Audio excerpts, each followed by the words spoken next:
C'est l'heure de travailler, mon pote. C'est pas seulement pour aujourd'hui, c'est pour l'avenir. Fais le boulot maintenant. Il est temps de rester concentré. Et tu le sais. Ne te laisse pas distraire par ce qui se passe à l'extérieur. Dieu travaille en coulisses, dans ce domaine que tu ne peux pas voir. Les choses ont changé dès que tu as reçu ce en quoi tu croyais réellement. Les bonnes opportunités, les bonnes rencontres, la guérison, l'abondance. Tout commence à s'aligner en ta faveur. On parle de l'injustice, de la difficulté, du fait que personne ne comprend. Et devine quoi? Tout ça c'est vrai. Ce n'est pas équitable. La plupart des gens ne comprennent pas, et ils ne comprendront jamais. Alors pourquoi en parler? Profite de cette occasion pour reconnaître que le chaos dans ta vie te façonne et t'améliore, parce que tu choisis de persévérer quand tout le monde abandonne. Qu'est-ce qu'un homme? La personnalité d'une personne, ses façons d'agir, ses pensées, ses actes, tout ça dépend de son cœur. Car qu'est-ce qu'un homme? Un homme, c'est son cœur. Un cœur menteur et trompeur signifie un homme menteur et trompeur. Un cœur mort signifie un homme mort. Peu importe la célébrité, la richesse ou la renommée, s'il n'a pas un grand cœur, il ne peut pas être grand. Et si le cœur est grand, l'homme reste grand en toutes circonstances, qu'il soit riche ou pauvre, grand ou petit. C'est le cœur qui fait la grandeur. Enseigner aux gens comment trouver ce généreux moment présent et se détendre réellement dans l'inconnu, se dissocier de leur corps, de leur environnement et du temps, le futur prévisible et le passé familier, ça les pousse, pour une raison quelconque, à se ressaisir. À mes yeux, cela revient à retirer toute ton attention de cette réalité tridimensionnelle. Et c'est là que la porte vers la création et le moment mystique commence vraiment à s'ouvrir pour les gens. C'est facile d'utiliser ton enfance comme une béquille au lieu de la voir comme un outil. Beaucoup de divorces se produisent.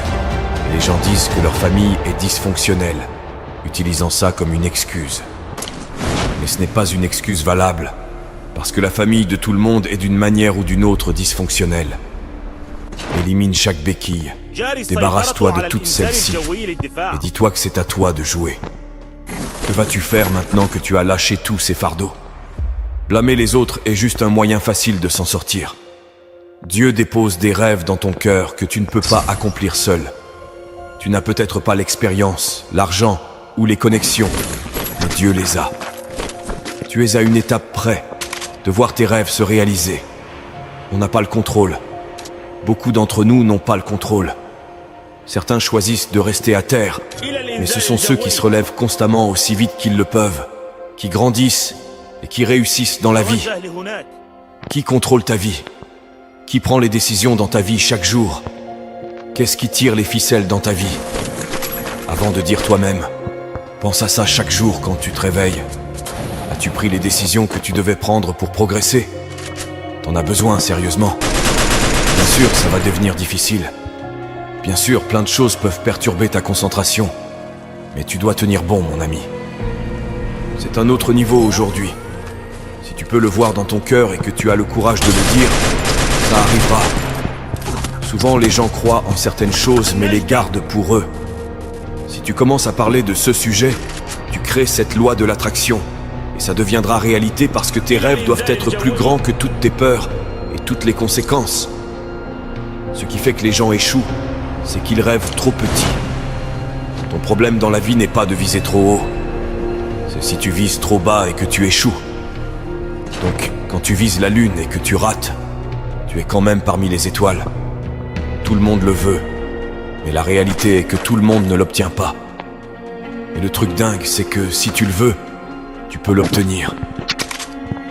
C'est pas comme si quelqu'un te bloquait, te mettait un fusil sur la tempe en te disant que tu ne peux pas l'avoir. C'est une question de volonté, de travail acharné, de sacrifice, de dévouement et d'engagement. Et je ne parle pas de l'engagement qui dit « Oui, je serai là ». Je parle de l'engagement disant « Je vais rester fidèle à ce que j'ai dit que je ferai. Quoi qu'il en coûte, je réussirai. » Pour suivre le succès, devenir quelqu'un d'incroyable établir la norme pour les autres, montrer au reste du monde ce qui est possible. C'est un chemin très difficile. T'auras des gens mauvais, des circonstances inattendues qui surgiront. Toutes ces choses auxquelles tu n'avais jamais pensé viendront te gifler en pleine face encore. Et encore. Ça fait partie du jeu. À la fin de la journée, dans la vie, il n'y a que deux choses qui comptent. Ce n'est pas la plus grosse voiture, la plus grande maison, le compte en banque. C'est qui nous devenons dans la vie. C'est ce que nous donnons à la vie. S'il te plaît, ne sois pas de ces personnes qui deviennent des succès publics et des échecs privés dans ce monde. La réussite est difficile. Dieu a une vie incroyable pour toi. Tout ce que tu as à faire, c'est de lui demander, être prêt à travailler. Mais cette partie du travail est dure. La réussite est difficile, mais laisse-moi te poser une question. N'est-ce pas aussi difficile de ne pas réussir? Alors maintenant, quel est le difficile que tu veux? Celui avec des options et des avantages, ou celui sans rien?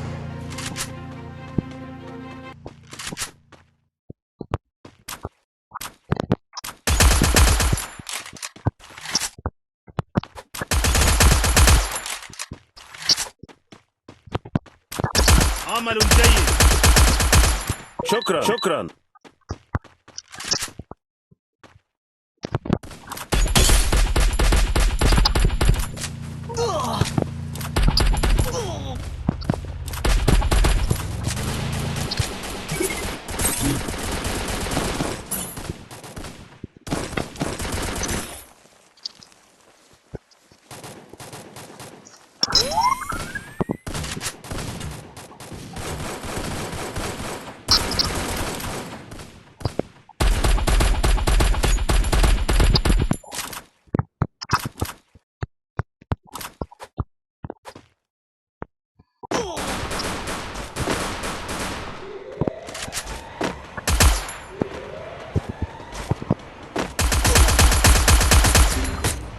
النجدة.